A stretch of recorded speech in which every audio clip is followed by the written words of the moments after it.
De ses débuts dans les années 1900 avec la production de péplum à aujourd'hui, le cinéma italien brille par la diversité de ses genres et la richesse de son histoire. Pour se développer, l'industrie italienne puise dans son passé.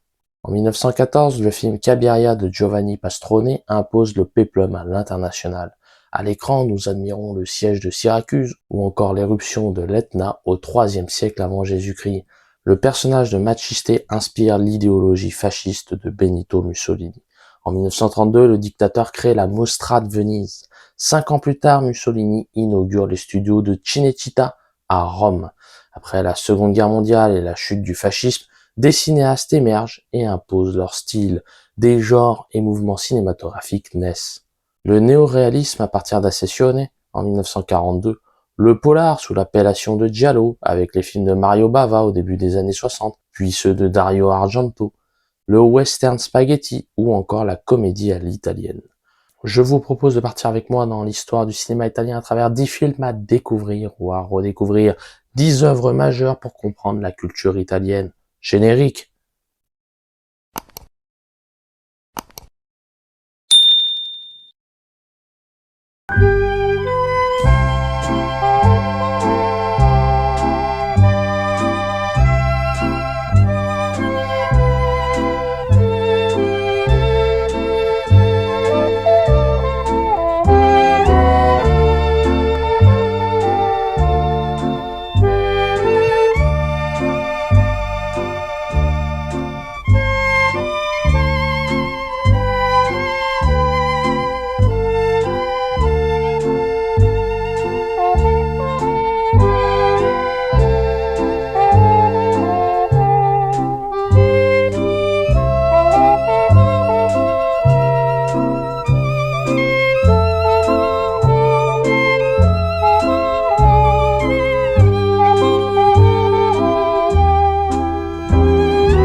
En juin 1944, les troupes américaines libèrent Rome, jusqu'alors occupée par l'armée allemande.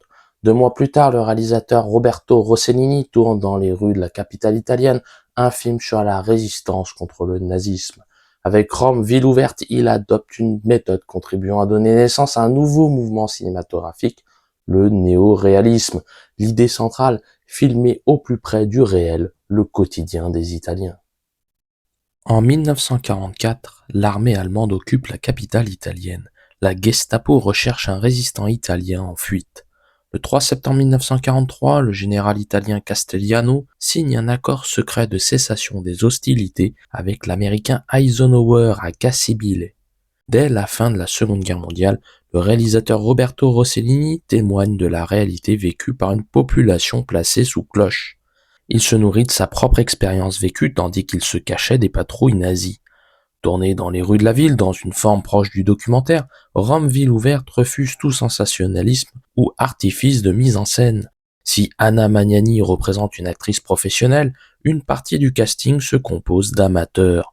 Relevant de la fiction, le récit s'inspire toutefois du parcours de véritables résistants italiens. Allié de l'Allemagne nazie d'Hitler, l'Italie fasciste de Mussolini subit pourtant un traitement proche de celui de la France occupée. Ainsi, le partenaire d'hier se transforme en oppresseur.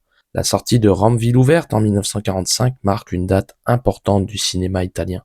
Le néo-réalisme émerge à l'international et avec lui l'étude d'une société en ruine confrontée à une extrême pauvreté.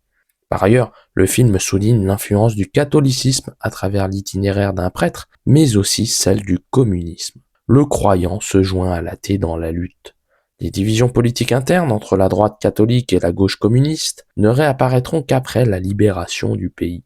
Par la suite, Roberto Rossellini poursuivra sa description de l'Italie occupée dans Paisa. En avril 1945, Benito Mussolini est arrêté puis pendu à Milan. Le fascisme cesse de gouverner l'Italie. Le temps de la reconstruction arrive. Le réalisateur Vittorio De Sica décide de faire de l'homme de la rue le héros de son long métrage. Dans son journal des années de guerre, séquence d'une vie cinématographique, le scénariste Cesare Zavattini écrit « Installons notre caméra dans une rue, dans une chambre, observons avec une patience inlassable, Prenons l'habitude de contempler nos semblables dans leurs actions élémentaires.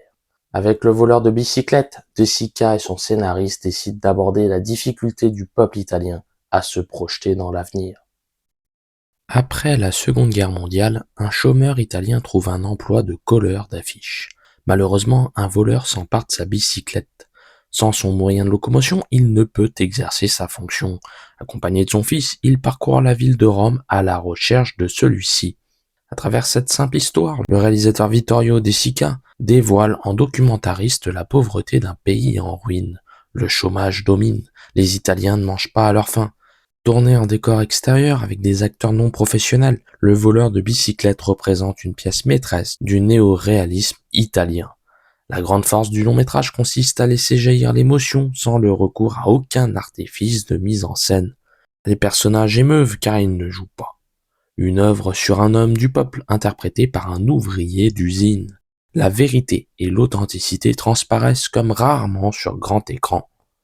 En 1960, l'Italie connaît ce que l'on appelle un miracle économique. L'industrie se développe, une société de consommation émerge, le taux de croissance atteint 6% entre le début des années 50 et la première partie des années 60. Le réalisateur Federico Fellini décide de tourner un long métrage sur cette renaissance italienne où règne la douceur de vivre. Journaliste à ses débuts, il rédige le scénario de Rome, ville ouverte de Roberto Rossellini. Passant ensuite à la réalisation, il ancre ses récits dans une réalité quotidienne héritée du néo-réalisme. Des Vitelloni en 1953, La Strada en 1954 ou encore Il Bidone en 1955. En 1960, Fellini opère un véritable tournant dans sa carrière. Avec la Dolce Vita, il se détourne progressivement du néo-réalisme pour proposer une conception fantasmée du monde. Quittant sa province natale, un chroniqueur mondain découvre la vie de la bourgeoisie romaine. Dans un environnement festif, Marcello séduit des femmes et se confronte à des situations exceptionnelles d'étrangeté. Associant le style néo-réaliste italien, tournage en extérieur dans une forme documentaire, à son univers personnel loufoque et burlesque, le réalisateur Federico Fellini signe son chef-d'œuvre et entame une nouvelle phase de sa carrière. La poésie se mêle à la crudité dans un ensemble singulier. Épaulée par la musique emblématique de Nino Rota, la Dolce Vita présente une Italie en pleine croissance économique, évoluant dans un décor où règne la douceur de vivre. Excessive et provocatrice, l'œuvre repousse les limites de la décence au point de choquer, lors de sa sortie en salle, la droite catholique du pays. Interprété par l'icône Marcello Mastroianni, le personnage éponyme se perd lui-même au cœur du désordre ambiant. Énigmatique, la scène finale anticipe l'explosion à venir d'une bourgeoisie italienne décadente, déconnectée du réel et vivant bien au-dessus de ses moyens. S'interrogeant sur le sens de la soirée qu'il a vécue, Marcello se réveille avec la gueule de bois. La Dolce Vita remporte la Palme d'Or au Festival de Cannes en 1960. 3 ans plus tard, le cinéma italien rayonne à nouveau à l'international. Le Guépard de Luchino Visconti reçoit la Palme d'Or.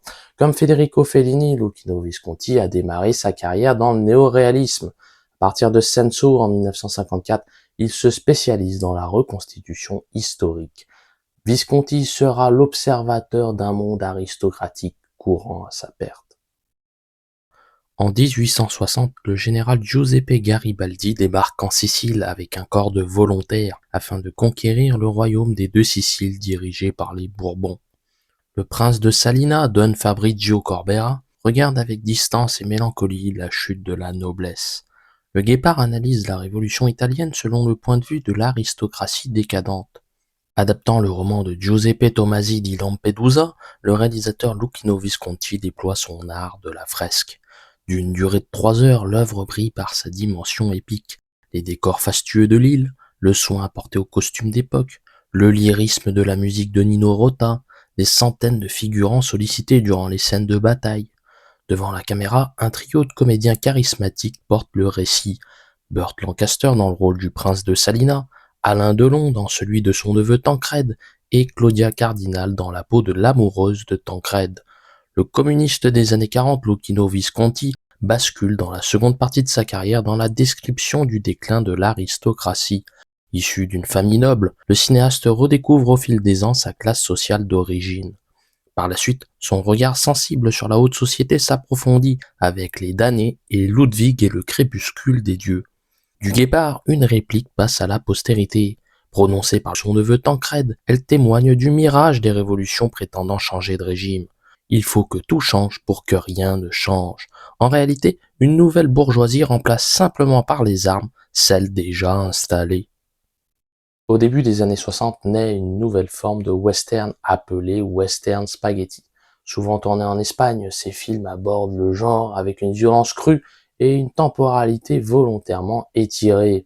L'un des premiers se nomme Pour une poignée de dollars. Réalisé par Sergio Leone en 1964, le long métrage suit un personnage sans aspiration morale. Motivé par ses propres intérêts, le cow-boy du western spaghetti agit selon ses codes personnels et non selon ceux de l'État. À l'inverse du héros hollywoodien incarné par John Wayne, il ne se bat pas au nom de la justice universelle. Si Sergio Leone représente un des fondateurs du western spaghetti, nous pouvons aussi citer deux autres Sergio. Sergio Solima, auteur de Colorado en 66 avec Lee Van Cleef, et Sergio Corbucci. Ce dernier tourne en 1966 la version originale de Django avec Franco Nero. 2 ans plus tard, Corbucci signe un nouveau classique du genre, Le Grand Silence. Durant l'hiver 1898, la sœur d'une victime d'une bande de hors-la-loi fait appel à un pistolero muet pour venger son frère assassiné. Surnommé Silence, le chasseur de primes solitaire se livre un duel sans merci avec sa proie Tigrero. Aujourd'hui considéré comme un classique du western spaghetti, Le Grand Silence reprend les éléments caractéristiques du genre, la musique d'Ennio Morricone, la brutalité des scènes de fusillade, la mise en scène d'un personnage principal dont nous ignorons le passé, de nombreux zooms et gros plans sur les visages. Contrairement au western hollywoodien de la période, le ton résolument direct de l'œuvre détonne. L'action prime sur la parole, la communication entre les comédiens passe essentiellement par les regards échangés. Les ennemis de Silence se demandent s'il ne s'agit pas du diable lui-même, venu prendre la vie des pécheurs. Le réalisateur Sergio Corbucci choisit de situer son récit dans des montagnes enneigées, un décor peu commun donnant une dimension abstraite au long métrage. Devant la caméra, le taiseux Jean-Louis Trintignant affronte le sadique Klaus Kinski. Le personnage de Silence s'inscrit dans la continuité des anti-héros campés par Clint Eastwood dans les films de Sergio Leone. Sa tâche consiste à rétablir la justice lorsque des hors-la-loi revendiquent leurs actes criminels en prétendant agir en toute légalité. Tigrero ne cesse de clamer son respect des règles pour justifier son passage à l'acte. Sombre et pessimiste, une œuvre déconstruisant les fondations morales de l'Amérique, représentée par la loi, l'ordre et la propriété. Dans les années 60, une nouvelle génération de cinéastes apparaît. Cette jeune garde s'inscrit dans la contestation de l'ordre social établi. Elle déconstruit avec violence ou autodérision les valeurs traditionnelles. Parmi les réalisateurs de la période, citons Pier Paolo Pasolini avec Acatone en 1961, Marco Ferreri avec Le lit conjugal en 1963, ou encore Marco Bellocchio avec Les poings dans les poches en 1965. En 1970, Bernardo Bertolucci livre un nouveau regard sur la période fasciste dans Le Conformiste. En 1938, Marcello décroche un emploi pour le Duce Benito Mussolini, portrait d'un jeune Italien adhérant au fascisme par pur conformisme social. Adaptation du roman d'Alberto Moravia, une œuvre baroque où se manifeste le lyrisme du réalisateur Bernardo Bertolucci. Le metteur en scène relate le passé de son personnage pour comprendre l'engrenage poussant un homme ordinaire à se joindre à une idéologie totalitaire. Obsédé par l'idée de mener une vie normale, Marcello suscite l'interrogation de l'un de ses amis. Le conformiste dépeint un cas, parmi d'autres, d'un citoyen sans conviction se soumettant aveuglément au régime en place. Jean-Louis Trintignant incarne parfaitement cet homme froid et opaque. Parmi les points forts du long métrage, soulignons la fluidité des mouvements d'appareil du cinéaste, la présence de la musique de Georges Delerue et la magnifique photographie de Vittorio Storaro. Par ailleurs, le montage fragmenté ne cesse de basculer du présent du personnage à ses souvenirs d'enfance. Le conformiste explore une partie de l'histoire de l'Italie fasciste jusqu'à son effondrement à la toute fin de la Seconde Guerre mondiale. Une nouvelle fois, Marcello se range du côté du vainqueur et renie son engagement passé. Toute la complexité de la grande histoire. Dépourvu de toute colonne vertébrale idéologique, le fasciste d'hier se présente comme le résistant du présent. Sans morale, Marcello pense simplement exécuter les ordres de sa hiérarchie.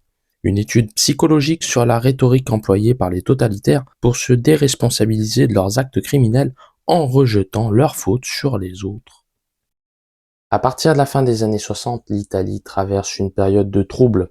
Durant ce que l'on appelle les années de plomb, le pays subit une vague d'attentats sans précédent, perpétrés par des mouvements d'extrême gauche comme les Brigades Rouges, mais aussi par des groupes néo-fascistes.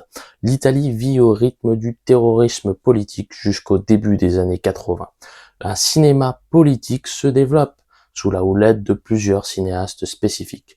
Nous pouvons citer Francesco Rosi avec l'affaire Mattei en 72, Paolo et Vittorio Taviani avec Saint-Michel avait un coq la même année. En 1970, le réalisateur Elio Petri signe une œuvre résolument engagée et représentative de son époque, Enquête sur un citoyen au-dessus de tout soupçon. Persuadé de pouvoir commettre un crime sans être arrêté, un commandant de police décide d'assassiner sa maîtresse. Il jouit physiquement dans l'acte, mais aussi à l'idée que son action ne soit jamais démasquée par ses collègues. Se sentant tout puissant, le personnage principal tente de démontrer les failles d'un système. Le réalisateur italien Elio Petri orchestre un jeu de piste autour du point de vue d'un meurtrier, tentant difficilement de prouver sa culpabilité. Le redoutable suspense tourne autour de ce que le protagoniste sait et de ce que ses partenaires ignorent. Non sans humour noir, le commandant s'amuse à donner de grossiers indices. Représentant du cinéma politique italien des années 60 et 70, le cinéaste explique sous une forme satirique comment un individu corrompu peut, au nom de la démocratie, se hisser au plus haut de la hiérarchie en affichant un discours opposé à ses actes. Sur la musique ambiguë d'Ennio Morricone, l'excellent Gian Maria Volonté livre l'une des meilleures performances de sa carrière. Tyran colérique sans limite et en même temps bouffon sorti de la commedia dell'arte, il incarne la décadence d'un système automatisé refusant de se remettre en cause. Si certains cinéastes comme Michelangelo Antonioni deviennent des figures importantes du cinéma italien à l'international, d'autres tout aussi intéressants peinent à se faire connaître au-delà de leurs frontières. Parmi ces auteurs méconnus figure Valerio Zurlini. Il se pose en observateur de la mort de la jeunesse dans Un été violent en 1959, La fille à la valise en 1961 ou encore Journal intime en 1962. Avec Le professeur sorti en 1972, il offre l'un des plus beaux rôles de la carrière d'Alain Delon. Nouvelle arrivant dans la station balnéaire de Rimini en Italie, un enseignant de philosophie dépressif s'éprend de l'une de ses étudiantes sur laquelle il transfère sa propre détresse. Le brillant chant du cygne d'un homme confronté à l'impossibilité de combler son vide existentiel. En romantique désespéré, le professeur Dominici répète les erreurs du passé et s'enfonce dans une spirale dont il ne peut s'échapper. Possédant une grande maîtrise du cadrage dans l'espace, le réalisateur italien Valerio Zurlini établit un parallèle entre des décors gris et en ruine et la tentative d'un homme de se reconstruire. Un trombone musical solitaire résonne sur une plage abstraite. Le langage non-verbal du personnage suffit à nous faire comprendre son état d'esprit. Dans le rôle de Dominici, Alain Delon exprime une fragilité inédite dans sa carrière et prouve qu'un grand acteur peut aisément, en un regard ou un rythme de marche, se passer des mots pour véhiculer une émotion. Curieux paradoxe au sujet d'un protagoniste, poète et écrivain à ses heures perdues. Indéchiffrable, Dominici invoque la résurrection du Christ tout en s'affirmant athée. Sa passion charnelle lui offre une dernière pulsion vitale, ouvrant la porte de l'éternité ou du néant. Certains cinéastes italiens savent entremêler la comédie au drame et réciproquement. L'un d'entre eux se nomme Ettore Scola. D'abord journaliste, il devient scénariste de comédie à l'italienne au début des années 50.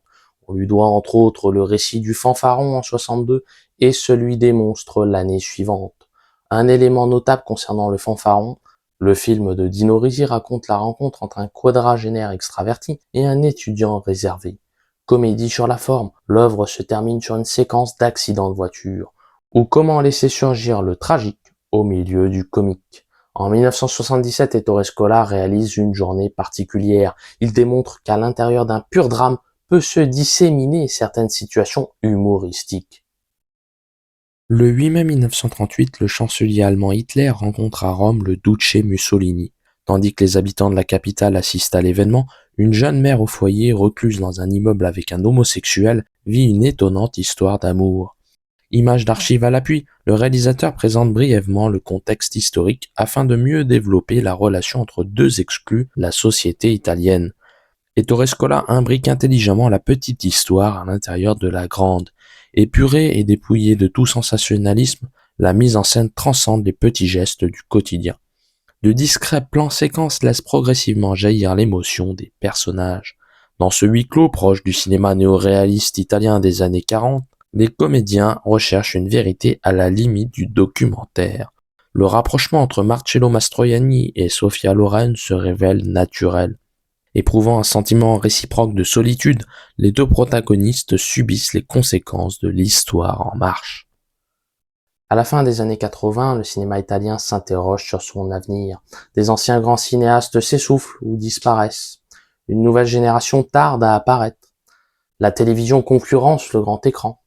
Le jeune Giuseppe Tornatore, 32 ans, choisit de prendre pour sujet la mort d'un cinéma dans Cinema Paradiso, l'occasion de rappeler l'importance du 7e art en Italie.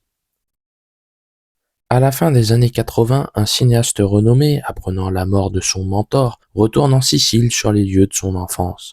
Giuseppe Tornatore signe une œuvre ancrée dans les souvenirs d'un homme regardant le monde avec les yeux d'un enfant. Pour ce dernier, la bobine de pellicule représente sa Madeleine de Proust. Partagé entre l'église et la salle de cinéma, le petit Salvatore s'émerveille devant la magie du grand écran et s'amuse à contempler l'attitude outrée du curé de son village. Déclaration d'amour au 7e art, Cinema Paradiso propose une réflexion sur l'écoulement du temps. Bénéficiant de la musique chaleureuse et émouvante d'Ennio Morricone, le film tranche par l'importance accordée à l'esprit de famille, le foyer à la maison, les cinéphiles réunis dans une même salle, les camarades de classe, les croyants à l'église.